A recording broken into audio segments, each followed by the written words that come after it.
Assalamualaikum warahmatullahi wabarakatuh. Ibu-ibu, terima kasih sudah hadir di pertemuan sesi 11 hari ini. Nah, puji syukur kita ucapkan kepada Allah Subhanahu wa taala, kita masih diberikan kesempatan bertemu di pertemuan P2K2 pada sesi hari ini. Nah, ibu-ibu, apakah ibu-ibu semua sudah memasang name tag yang saya berikan tadi? Ya, sudah dipasang ya Bu. Sekarang kita sebelum memulai sesi ini, kita berdoa sesuai dengan kepercayaan masing-masing. Berdoa dimulai Bu. Selesai. Nah, ibu-ibu, hari ini saya akan memulainya, mau bertanya pada ibu-ibu nih. Siapa yang ingat tentang materi sebelum ini Bu? Sesi sebelum ini, siapa yang ingat Bu? Ya, silakan Ibu Ida, silakan. Oh iya, tentang pentingnya 1000 hari pertama kehidupan. Siapa lagi Bu yang ingat Bu? Oh iya, tentang kesehatan ibu hamil dan gizi ibu hamil. Bagus sekali, berarti saya percaya ibu-ibu masih ingat tentang materi sebelumnya. Nah Bu, hari ini pembelajaran kita adalah tentang, siapa yang tahu ya Bu? Tujuan pembelajaran kita hari ini itu adalah ibu-ibu mampu melakukan pencegahan kekerasan dan perlakuan salah terhadap anak, termasuk pencegahan kekerasan terhadap anak istimewa, serta deteksi dini terhadap kekerasan seksual yang dilakukan terhadap anak. Indikator keberhasilannya ibu-ibu mampu menjelaskan apa hak-hak anak. Yang kedua, menjelaskan klaster hak anak. Yang ketiga, menjelaskan pengertian kekerasan perlakuan salah. Yang keempat, menjelaskan jenis, contoh, dan dampak kekerasan perlakuan salah. Yang kelima, melakukan deteksi dini terhadap kekerasan seksual.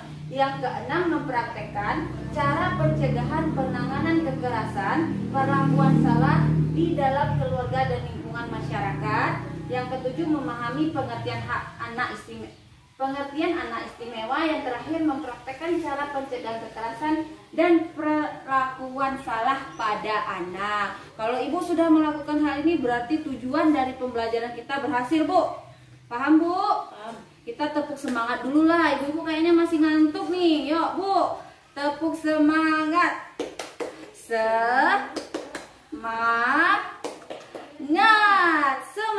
Semangat ya Bu, karena pembelajaran kita masih panjang untuk saat ini. Nah, ibu-ibu, kita masuk pada langkah selanjutnya tentang pengertian anak dan hak-hak anak, atau dalam kurungnya Bu, klaster hak anak. Nah, ini sekarang kita ada nih di flip chart di depan, bisa Ibu lihat dengan jelas Bu. Ya, bagus sekali, bisa dijelas ya Bu. Nah, 5 klaster. Sebelum kita masuk di pengertian anak ibu-ibu, pengertian anak adalah seorang yang belum berusia 18 tahun, termasuk yang masih di dalam kandungan. Jadi yang masih dalam kandungan itu sudah menjadi anak Bu, ada hak hidupnya ya Bu. Selanjutnya, hak anak adalah hak yang melekat pada martabat manusia sebagai insan ciptaan Tuhan Yang Maha Esa, yang sifatnya tidak boleh dilanggar oleh siapapun dan yang seolah-olah merupakan suatu holy area oleh Omar Seno Aji. Nah, ibu-ibu, apa aja sih hak anak itu? Hak anak itu dapat diartikan ya Bu, hak yang melekat atau azazi pada diri anak, pemberian Tuhan Yang Maha Esa, hak anak sejak dilahirkan bahkan sejak di dalam kandungan. Seperti yang saya katakan, anak ibu hamil berarti anak yang ada di dalam kandungan memiliki hak hidup. Selanjutnya, kewajiban orang tua untuk memenuhi hak tersebut. Jika tidak terpenuhi sama dengan pelanggaran hak ya. Yang selanjutnya, jika orang tua tidak memenuhi, sama dengan melanggar undang-undang perlindungan anak. Sama aja untuk melanggar perlindungan anak Bu, bisa dihukum. Nah, selanjutnya orang yang tidak mampu negara harus mengambil alih pengasuhan anak ibu. jika ibu melakukan penelantaran atau kekerasan terhadap anak, sama saja ibu melanggar aturan negara, undang-undang, melanggar hukum yang berlaku di negara kita. Ibu bisa mendapatkan sanksi sesuai dengan pelanggaran yang ibu lakukan. Nah, misalnya ibu sedang hamil nih, ibu nggak menginginkan anak ibu lakukan pengguguran, itu sama saja melanggar hak hidup terhadap anak ibu yang ada di dalam kandungan, Bu. Ibu bisa diberikan sanksi tetap tentang pelanggaran hak hidup terhadap anak. Selanjutnya nih, Bu, 5 klaster hak anak. Pertama adalah, nggak kelihatan ya, Bu, soalnya warnanya. Pertama, hak sipil dan kebebasan. Anak ibu mempunyai hak sipil bernegara dan berkebebasan. Yang kedua, lingkungan keluarga dan pengasuhan alternatif. Yang ketiga, kesehatan dan kesejahteraan dasar. Anak ibu itu berhak mendapatkan kesehatan, kecukupan gizi, misalnya kalau sakit, mendapatkan perawatan dari fasilitas kesehatan, makanan yang bergizi dan sehat, serta kesejahteraan dasar. Yang keempat adalah pendidikan, waktu luang, dan kegiatan budaya. Jika ibu memiliki anak tapi tidak ibu berikan pendidikan yang layak bagi anak ibu, sama saja ibu tidak memenuhi klaster hak anak ibu. Karena pendidikan merupakan hak bagi seluruh anak Indonesia.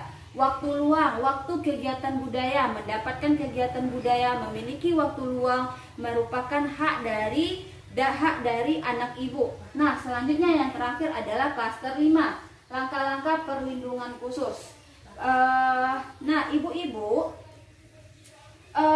hal ini dapat ibu baca lebih lanjut atau lebih ibu pahami. Mungkin kalau di sini kurang jelas atau ibu nanti suka lupa, bisa ibu baca di buku pintar halaman 6. Makanya saya kasih tahu kepada ibu, buku pintarnya wajib dan harus dibawa setiap pertemuan ya, Bu. Nah, ibu-ibu, sekarang nih saya mau tanya setelah saya jelaskan apa saja hak-hak anak yang ibu ketahui. Sekarang tulis di kertas plano yang telah saya berikan, Bu. Sekarang tulis, jangan samaan jawabannya, Bu, harus ibu sendiri ya, Bu. Sudah, Bu? Nah, selanjutnya kita hari ini akan bermain pengelompokkan gambar klaster hak anak. Nah, sekarang ibu lihat lembar kerja 1111 dan buku pintar halaman 7. Sudah dilihat, Bu? Sudah. Nah, sekarang berdasarkan pengelompokan hak anak di lembar kerja 1111, cara yang harus dilakukan orang tua untuk memenuhi hak anak apa saja, Bu? Apa saja? Ayo, Bu. Ayo, Bu. Mana jawaban Bu? Kok diam aja, Bu? Semangat, Bu. Nah, terima kasih atas jawaban yang ibu-ibu telah berikan. Nah, kesimpulannya adalah pada pertemuan ini adalah ibu-ibu, hak-hak anak adalah hak yang harus dipenuhi oleh orang tuanya. Silahkan ibu lihat pada buku pintar halaman 7 dan 8, Bu. Ada lihat, Bu? Kelihatan, Bu? Jelas. Nah, sekarang saya harus menegaskan kepada ibu-ibu, karena kita sekarang mempelajari tentang hak anak. Ibu-ibu, saya tegaskan sekali lagi bahwa setiap anak mempunyai hak yang wajib dipenuhi oleh orang tuanya. Seperti yang sudah kita bahas, jika orang tua tidak memenuhi hak, sama dengan ibu melanggar hukum perlindungan anak yang berlaku di negara kita. Paham, Bu? Nah, ibu-ibu, sekarang sesi terakhir pertemuan kita hari ini, pada bulan ini.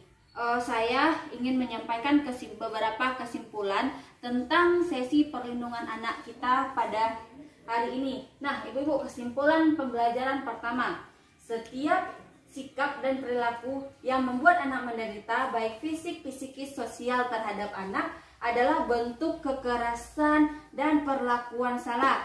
Jadi, walaupun fisik, psikis, sosial, tetap kekerasan dan perlakuan salah terhadap anak. Yang kedua, cara mendisiplinkan anak tidak harus dengan kekerasan. Nanti anaknya pulang telat langsung dijar, langsung digituin ya Bu Ibu, nggak boleh. Itu merupakan salah satu tindakan yang harus Ibu hindari, karena mendisiplinkan anak tidak harus dengan kekerasan. Kekerasan dapat terjadi di mana-mana, siapapun bisa menjadi pelaku, bahkan orang terdekat.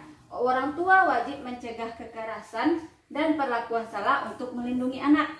5. Pencegahan kekerasan dan perlakuan salah dilakukan melalui antara lain: deteksi dini, membawa anak ke tempat aman, melaporkan RT RW, polisi setempat, dan selanjutnya menghubungi layanan setempat seperti yang tertera berikut ini Ibu-ibu. Nah, Ibu-ibu bisa membaca lagi di buku pintar halaman 30. Ibu-ibu, untuk tugas Ibu di rumah, nggak apa-apa ya Bu dikasih tugas, walaupun di rumah banyak kerjaan, tetap dilakukan tugasnya.